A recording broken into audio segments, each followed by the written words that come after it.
pledge allegiance to the flag of the United States of America and to the republic for which it stands, one nation under God, indivisible, with liberty and justice for all. All right. Okay. Roll call. Director Valentine? Here. Director Coleman? Here. Director Barney? Here. Director Allred? Here. And Director Morgan's here. All present and accounted for. I'd like a motion to approve the agenda. Motion. Second. Okay. All those in favor? Aye. Aye. All those opposed? Okay. Motion carries unanimously. Now we're on to agenda item 2, community announcements and public comments on items not on the agenda. Floor recognizes Kathy Hansen. Green. Hello, I'm Kathy Hansen, and I want to tell you about our next Plane Crazy coming up, third Saturday in October. But on Friday night, we're going to do something special. We're having an indoor fly-in for the kids, and I gave everyone a flyer. It goes from 5 to 9, and that's where they come in and they actually build something with their own hands. They're not using their phone. They're not using a computer. They're using their hands, their eyes, and their brain. And they're going to build an airplane, and then they're going to fly it. And I'm telling you, when you see the expression on these kids' faces, the first time they fly the airplane that they built, it is priceless. And it'll stay with them forever. So we are planting seeds for the next Burt Rattan, the next Dick Rattan, the next aerospace engineer, the next astronaut. I'm really excited about that. The following day, on Saturday, we have the Mojave experimental fly-in, and Boomerang will be here. Trace is going to fly it over. Zach said he'd bring the catbird, and those are some Rattan designs. You'll see lots of interesting aircraft on the ramp. We're really excited about it. So that's October 18th and 19th. Hope to see you all there. Thank you so much. Okay. Thank you, Kathy. Thank you, Kathy. Any other items not on the agenda, community announcements? This is your opportunity to speak up.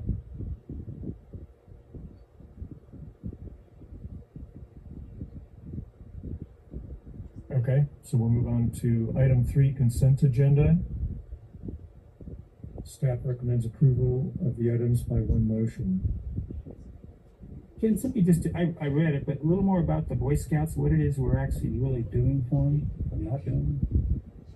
So they would like an opportunity to camp out here and learn STEM, aviation in total, be exposed to the industry.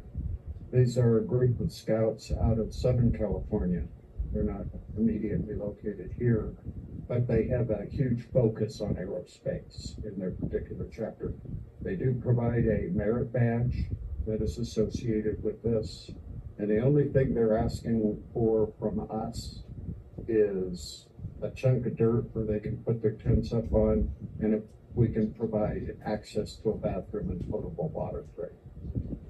What are you planning putting? Behind building 1. Which is, I don't know. Oh, that's the, It's where the operations and Yeah. security building Okay, is at. okay. Yeah, There. where the Yeah, grass area. I do, I behind know it. now, yeah. Yeah. so it won't impact Stu Webb. It will, Okay. you know, it's, Okay. so very low maintenance item. We've already worked out with some, in particular NTPS, a tour of their hangar. Oh, great. So these young men and women will have enough to do that. And this is just for one day and a night, It'll or be 2 days. 2 days, 2 Or 2 nights? nights. Right. The fire department, the tower, the things that we think will be exciting for them. And then they'll do a few things on their own, maybe a land navigation exercise and things like that. Okay. I think it's healthy for us, and I think it's great exposure. Sounds great. Yeah, just as long as their scout leaders are familiar with, the hazards, particularly to this desert, like the Mojave Greens. And They're very familiar. excellent. Yeah, I can support that. I'll motion to approve the consent. All I'll second it.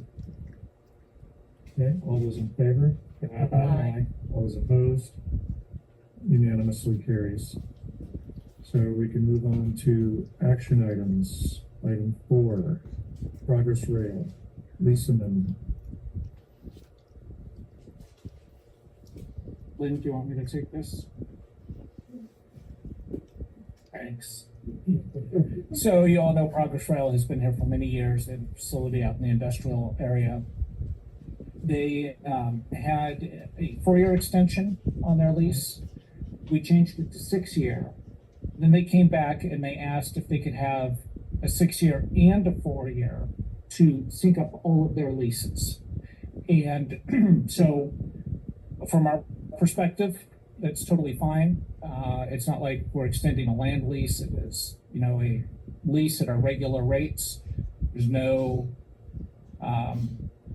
there isn't anything that the district is losing out on as a result. And Progress Rail has been a great tenant. And so we are happy to keep them here and recommend authorizing the 6-year extension and the 4-year extension. So basically, this just all the leases terminated. Yeah. Which would be 2030? Let me see what the number is. 34. It's Yeah, 2034. 6 employees. May 31, 2034. Motion to approve? Okay. Second? All right. Any discussion? We've got 2 motions. Okay. All those in favor, say aye. Aye. All those opposed? Okay. Motion carries unanimously. So now we're on to item 5, reports.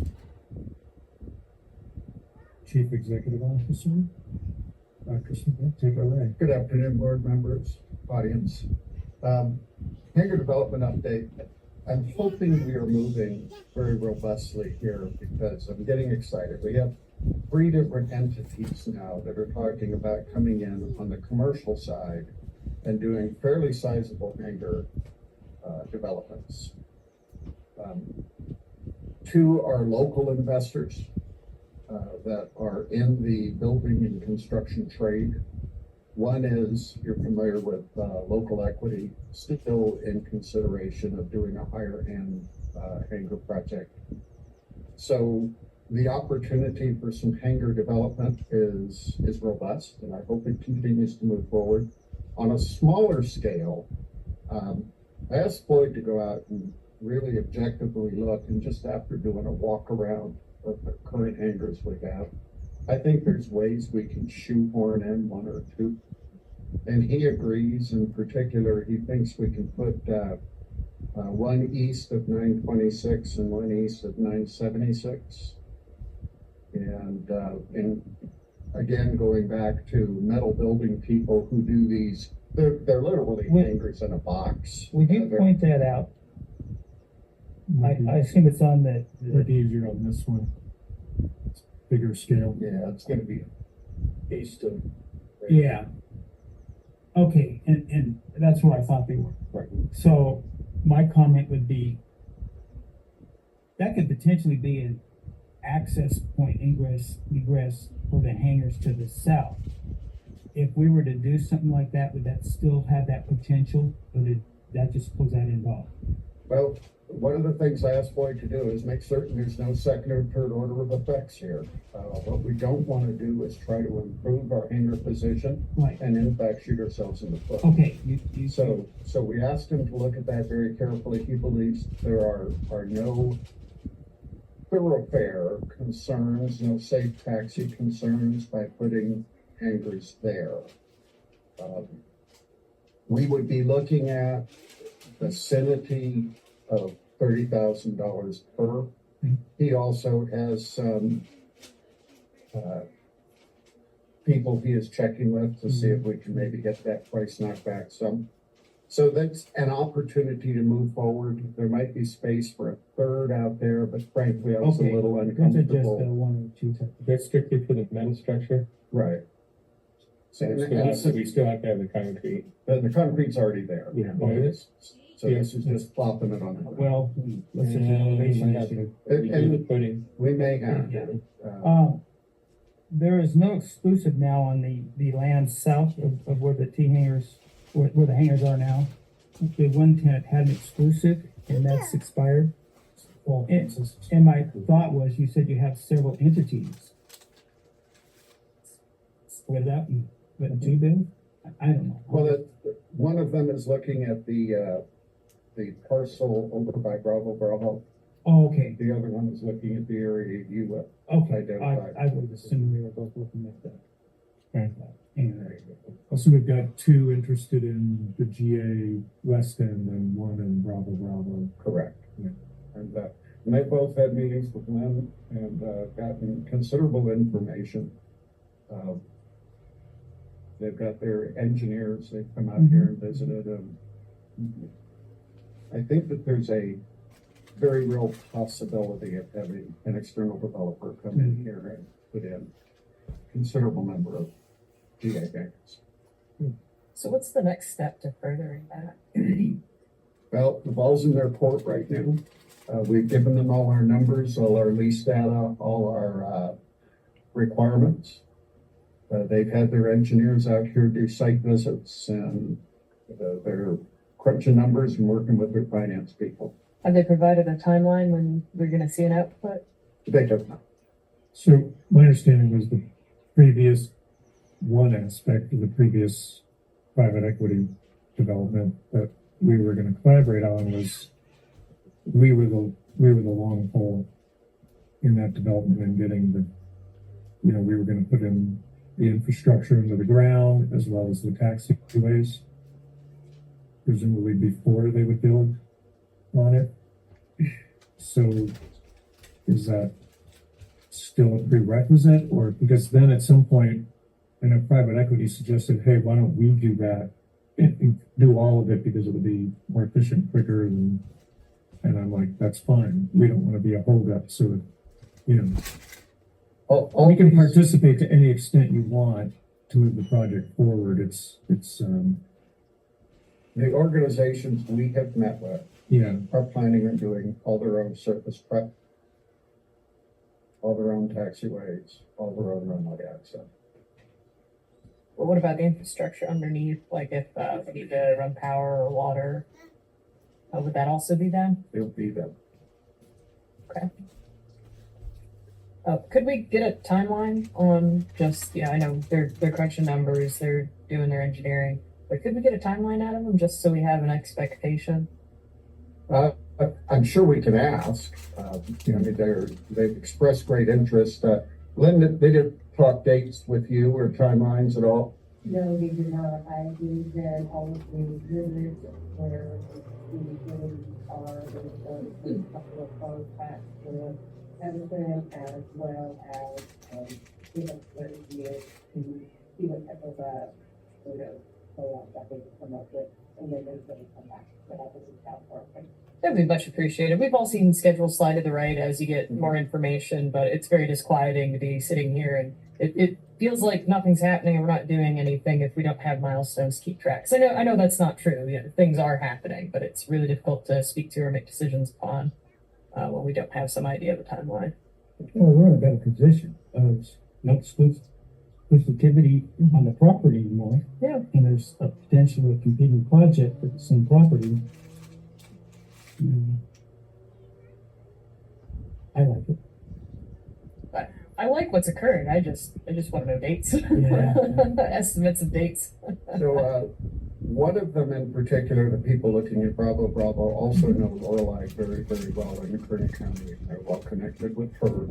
So they know all the expectations for county certification, interface, etc. I find that exciting in moving forward. But they're also very candid in saying, hey, we're going to pencil this all out with our engineers, and if it works, it works. And if it doesn't, we'll be happy to turn over to you all our proposals and plans.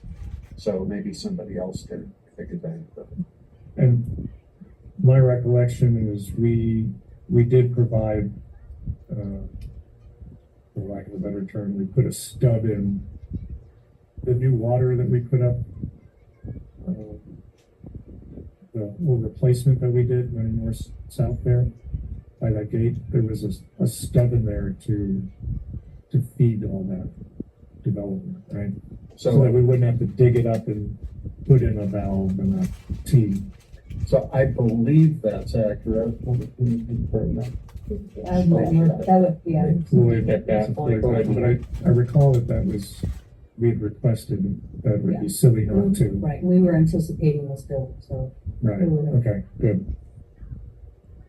And then, loosely, it takes us down to the Carmack Hangar 970 purchase. They have agreed with the board's proposal. So For they've accepted $85,000. $85,000. Okay, that's a good deal. So we're moving out on that. Regarding the fuel policy, I would offer, we were expecting to have a draft policy from Needham Hunt. It's not here yet. So I'd recommend we table that until we have the draft policy. Okay. Yes, timeline again. We know when we're supposed to have that in. We were supposed to have the draft policy by today and the formal policy by the next board meeting. We I think we're gonna push it back a meeting, so 15, the draft, and then I think it's that we hope to have the formal policy. Okay. Yeah, we hope to, but has Vegan Hunt said, yeah, we just need a couple more days, which is totally understandable, or is this that we just don't have it? We haven't had a conversation. No, it's just a couple more days. Okay. That's my expectation in conversation.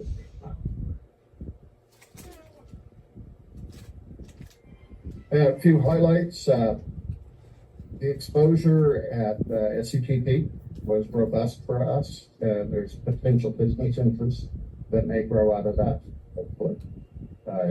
Airspace and cyberspace as well. We need to keep showing the flag of probably here in Spaceport. I believe we collectively as a team are doing that very well as we look at growing dynamically the business enterprise here.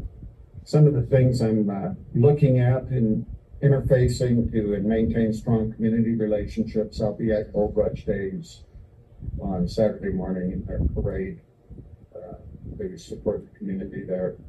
And giving some thought to setting up a smart, non-interference tour of some of the other special district airports to see what we have out there that we potentially can benchmark against and look at how we can. You're going to them? That's what I would think. Okay. What are some of the airports that are special district? Monterey, Tahoe, Truckee, Big Bear. Some are very small. Minterfield, Yeah. it's just a car ride up there. I question what would be the value added of a Minterfield visit, but I think there'd be very strong value added in Tahoe, Truckee, or Big Bear. Right. Anyhow, that would be a fairly quick site visit and an opportunity to benchmark further. And that concludes my reports for the board. Okay. Is ops director gonna give the? So Ariel is unavailable right Yeah. now.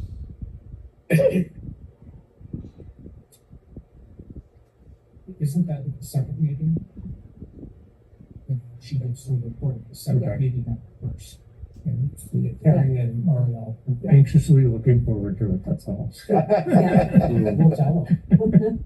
I'll let her know. That'll be good. Okay, director comments on items not on the agenda? I know, I wasn't the only one at SCTP, but I'd like to give a quick report on my observations and interactions this year. So I did run into our illustrious CEO there briefly as well. But looking at the trends of the presentations, UAVs and especially electric continue to be a robust set of testing that's currently occurring in aerospace. So we are already fairly UAV friendly, but if we can continue to do so, I think it would behoove us, as that's a pretty big market segment. Also, any infrastructure that we could, that's worth exploring to put in to support electric aircraft. I think it's been a little while since we had a conversation about it, but it sounded like a lot of them 220 volt is adequate. But just being able to accommodate that as a part of what's being tested now. Also had some good discussions with customers and potential customers who use other facilities that are competitors to us, which I see as Edwards Air Force Base, Moses Lake, Victorville. And through those discussions, some of the weaknesses in the other facilities that were brought up as important to those customers include not surprising fees for everything. I think we already shine pretty well there. We don't charge for a whole lot of our services in ways that our competitors do. But one that really surprised me was quality of air traffic control was one that came up as frustrating at other installation. So just wanted to highlight that as something to keep in mind as Meaning they important. weren't accommodating to the No, test? no, just the quality and their ability to handle unusual operations in real time. Okay. So as far as accommodation, it just didn't come up in conversation. I'm sure that continues to be important. I just didn't see it this time. You know, that's we had that conversation years ago. The tower was our public face to the air side. You know, you get student pilots flying up here, and you know, maybe they're long cross country and being friendly and accommodating, and I haven't listened a lot to the tower lately, but I think they're doing a good job. To me, that's really important, especially since we have a little more control over that we do as directors pay attention to what they're saying and how they're interacting with other pilots and stuff. So. Absolutely, and I've only ever heard good feedback on our tower's ability, not just to be accommodating, but also be friendly and like, oh yeah, we'll give it a shot. There's other places where it's like, no, we have one weird aircraft in pattern. You need to wait for Delta, and we tend to have a better, like our tower has a better ability to integrate those very disparate operations, and that is seen and complimented. I had the experience years ago, the guilty pleasure of I was on a downwind for 30, I think, or 26, I mean, and GE 747 was on a downwind. I was on a left downwind, they were on a right downwind, and the tower asked them to do a 360 so I could get on the ground before them because it was really turbulent. You know, like I was. I'm sure there was a and I would have to wait because of the turbulence, you know, behind the wake effect of the 747. And so he was like, just let me, and I was like, I felt bad about it, you know, because it's a very expensive 360 for him. Yeah. But he realized that I was probably, you know, like white knuckling it, trying to get down and back to my head. Tiger. Okay, so any other comments not on the agenda? Okay, so that's it for our open session. We're now going to move into closed session. We've got 4 items on there, and we'll give a closed session report when we're done. So thank you for attending, and you're welcome to stay for the report.